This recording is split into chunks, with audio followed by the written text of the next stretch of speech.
Hello, witches. Welcome back to Mystic Motivation. My name is Zoe. I'm a lunar witch, and today we're going to talk about shadow work.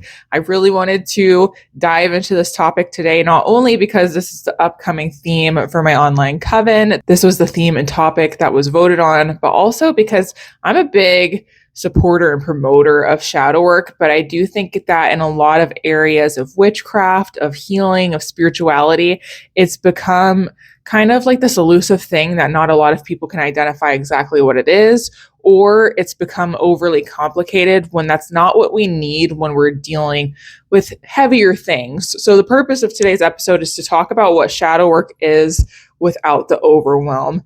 Easy, or I shouldn't say easy, I should say simpler ways to get into shadow work, to do the work we have to do, to heal the things we have to heal, to come to truths that we need to face without it being super complex and being this thing that we don't really fully understand. I think sometimes when we hear about shadow work, we think that we have to dig up literally every single difficult thing we've ever dealt with in our lives. We have to sit with it for 3 hours and journal out and relive the memory and then like conjure it up and purge it. And then it doesn't have to be that complicated. In fact, I think that would be counterproductive. We don't want to use shadow work as a way to kind of take on a practice that's meant to help heal you and empower you and make it like really overly critical of any flaw you've had or any bad moment you've experienced. Shadow work isn't about finding what's wrong with you. It's truly about understanding duality, understanding that we have both shadow and light within, and so have our experiences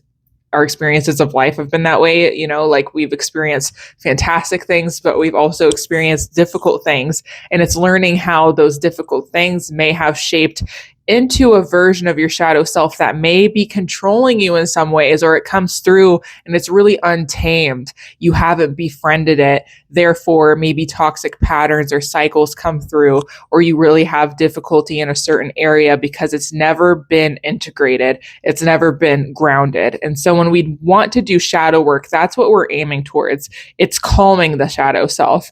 It's befriending it to say, like, maybe I don't like this pattern, I don't like this experience, I don't like this thing, but I'm not going to allow it to control me. Instead, I'm going to find practices and ways to work with the shadow self as a means to put me back in the driver's seat. My higher self, the things I want to show within, the things that I want to work towards, I'm putting that back in the driver's seat. That's the purpose of shadow work. So if you're a witch who has never really dived into shadow work before, you might wonder, like, where do I even begin? How do I even start this? And I think the simpler we can start it, the better. The first thing I would sit down and identify is not every single thing that you want to fix about yourself. Like we said before, like not every single thing, not using this as an excuse to nitpick. Rather, we want to identify what is a pattern. If you've noticed in your life, like I keep repeating a pattern of toxic relationships, right? Where it's just like, I've been in this romantic entanglement with this person and, you know, they're somebody that's not seriously committed. And then 2 years later, it's the same thing happens. 5 years later, it's the same thing happens where you keep ending up with people who are not committed. That would be like a pattern of shadow work that you could identify.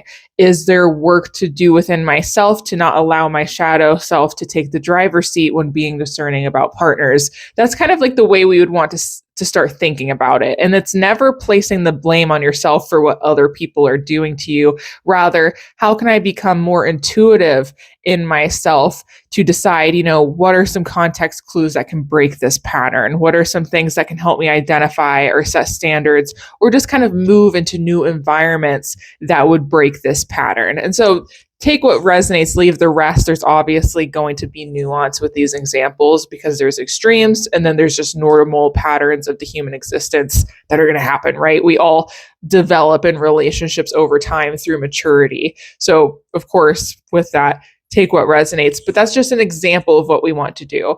What is there a pattern in your life that you can identify that isn't serving you, that you wish to change the trajectory of? Sit with that, write it down and get specific, because that in itself is a huge leap in the right direction. Because when we shine awareness on something, there can't be a shadow, right? Because there's light shining on it. So the first part of shadow work is awareness. And shadow work isn't something to overthink either. You might be thinking to yourself, like, well, is this something to work on, or am I just like triggered by it? Is this something to work on, or was just like a one-off weird experience or thing that happened? What we want to look for is the pattern. That's how you'll know if you're not overthinking it. 9 times out of 10, the shadow work we need to do is something that's been repetitive, something we keep having difficulty within, something that we're just not satisfied with, or has in some way, shape, or form, we feel controlled the outcomes of some things in our life that we don't want to be the outcome anymore. That's how you'll know it's an area that you can do shadow work within. It's a pattern that's repeating that you wish to break. Now, when you already have identified some things that you may want to work on, as a tarot reader, one of my favorite practices for gaining clarity is through using divination and shadow work. So this is an option for you, whether that's a practice you resonate with or not.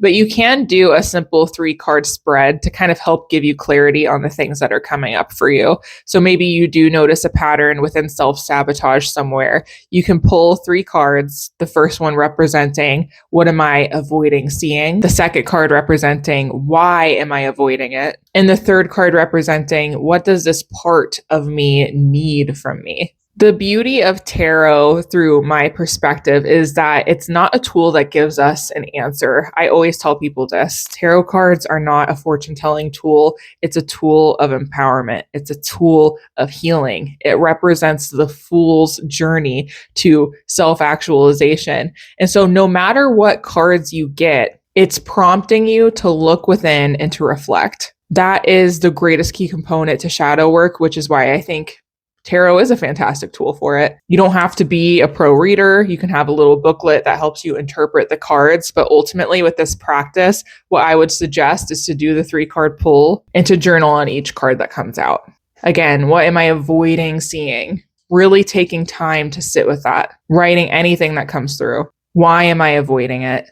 What truths can you come to with what you're avoiding? Truth is a huge part of shadow work, being completely honest with yourself. And then what does this part of me need from me? It's like a connection to your higher self, the self that you want to ride in the driver's seat. It's beginning to align your intuition to this pattern you're wanting to break, to see what needs to happen to begin shifting. This is a fantastic start to shadow work. And if you begin making this kind of like a repetitive practice, that's where you start to notice in these moments of these patterns repeating, you have the remembrance of doing this tarot card spread. You remember what came through, what honest truth came through, and what you can do to change this, to begin to step in a different direction. And sometimes it can take grace. It really depends on what you're doing shadow work for. It'll be so different because sometimes it's small things, sometimes it's really big things. So again, nuance is important in any topic of shadow work, but just do what feels right to you. Make any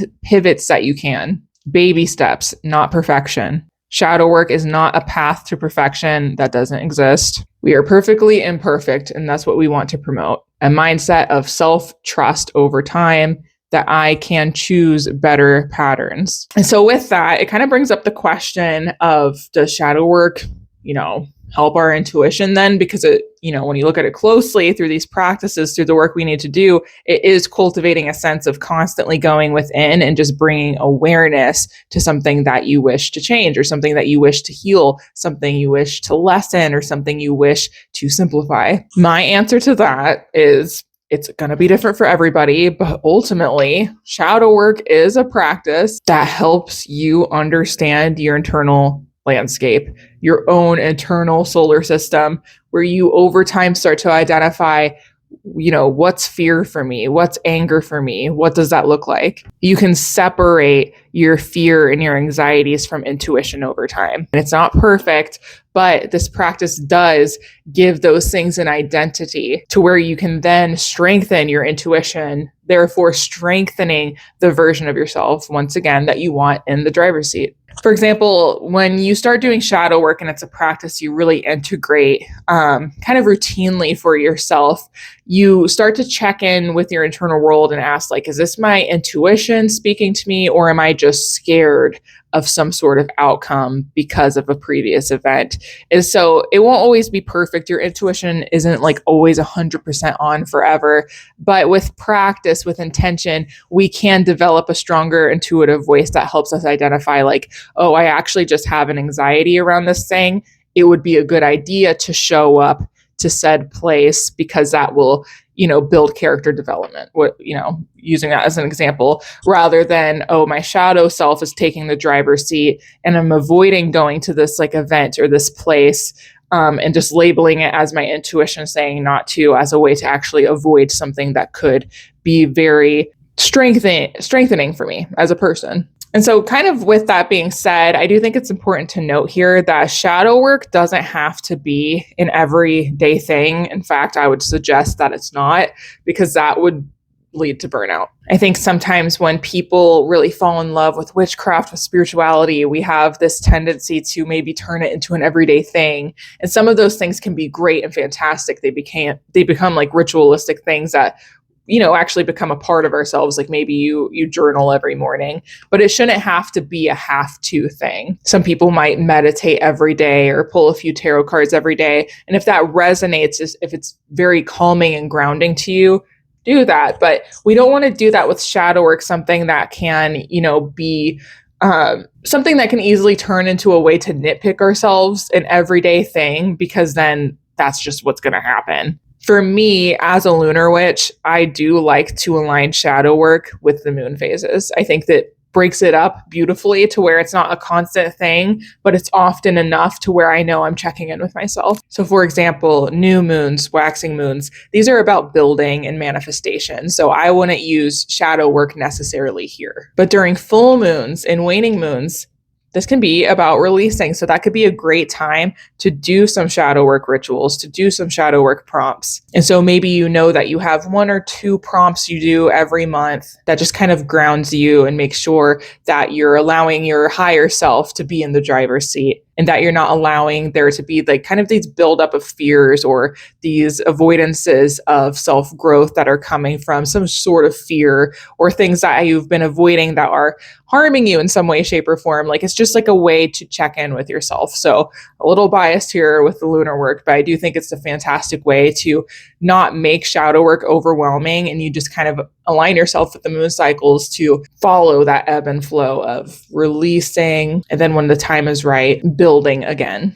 So I think so far you're probably starting to notice that shadow work is really up to you. This is just my advice, my perspective. You'll find your own rhythm to this. And I know for myself, when I've gone through difficult chapters, those weren't actually the times that I tended to go to shadow work. For me, it would usually be, during times of difficult chapters, I would sit in that and I would acknowledge that the shadow work would come later for me, because I think part of the human experience as well is feeling the things we need to feel, not immediately jumping to getting rid of them, releasing them, right? And there's nuance to that. But we don't want to just constantly try to rush ourselves to be in like a perfect state. That's just not the human experience. We can work to acknowledge things, we can work to be self-aware, but it's also important to feel things and to give yourself patience, to give yourself time to stabilize first before we just jump into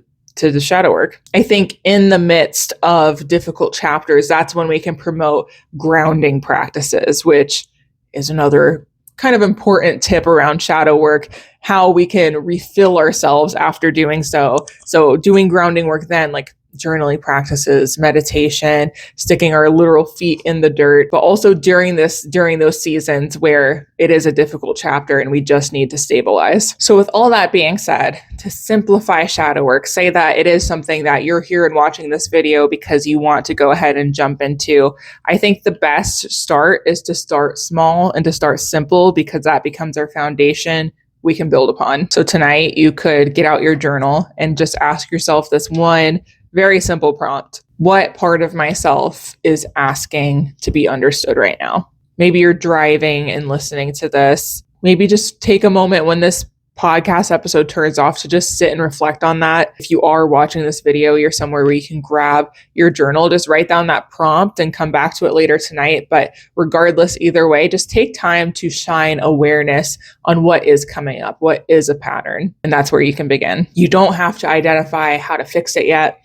Just how can you understand it? So like I mentioned at the beginning of this video, this is the next theme for the Scarlet Rose Coven. This is the theme that we voted on. We just came out of eclipse season, which is why I think a lot of the witches were very much feeling drawn to shadow work. It is definitely a season for shadow work. You could be seeing this and listening at any time, of course, but sometimes those seasons just happen, right? Where it kind of becomes unavoidable. And so we're going to be diving into all kinds of topics within shadow work. We're going to talk about how to confront avoidance, what shadow work actually is, just deepening what we talked about here today in this video, and how we can use shadow work for developing our intuition, healing, and cultivating self-awareness. We'll also explore a couple different ways to use divination to guide in shadow work, and we'll be deepening the discussion on tarot. If this resonates with you, if this is a chapter where you're seeking shadow work, I would love to have you at the upcoming Coven on September 20th.